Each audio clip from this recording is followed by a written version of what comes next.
সরকার চাপে পড়ে ঘোষণা করেছিল যে আশাকর্মী যদি করোনা পজিটিভ হয় তাহলে কিন্তু সরকার, পশ্চিমবঙ্গ সরকার আমাদেরকে 1 লক্ষ টাকা দিবে। কিন্তু আমার হাজার হাজার আশাকর্মী সেই করোনা পরিস্থিতি ডাক্তার নার্সরা ভয় পেয়ে আত্মহত্যা করেছিল, কিন্তু হাজার হাজার আশাকর্মীরা মুখে গামছা বেঁধে পরিযায়ী শ্রমিকদের সমস্ত খবরাখবর নিয়েছিলেন এবং করোনা পরিস্থিতির মোকাবেলা করেছিল। সেই এলাকায় করোনা পজিটিভ ধরা পড়লে তাদেরকে গাড়িয়ে তোলা পর্যন্ত রাত্রি 10টার সময় সরকারের 5টা সরকারি গাড়ি যাচ্ছে, কিন্তু আশাকর্মী একটা সাইকেল নিয়ে যাই সেই করোনা পজিটিভ রোগীদেরকে গাড়িতে তুলে দিয়েছে।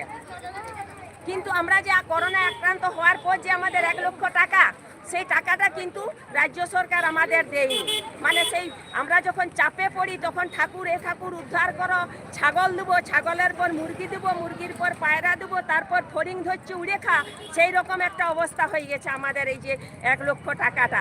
আমরা করোনা পজিটিভ হওয়ার কারণে আমাদের সংসারে আর্থিক ক্ষতি হয়েছে, কারণ সেই সময় ধান কাটার মরশুম ছিল, লেবার পাওয়া যায়নি, মাঠের ধান মাঠে গেছে, কিন্তু আমাদের মনে একটা ভরসা ছিল যে আমরা করোনা পজিটিভের 1 লাখ টাকা পাবো, কিন্তু সেই টাকা পাইনি। ফড়িং ধর আর খা মা কালী, এইরকম একটা অবস্থা।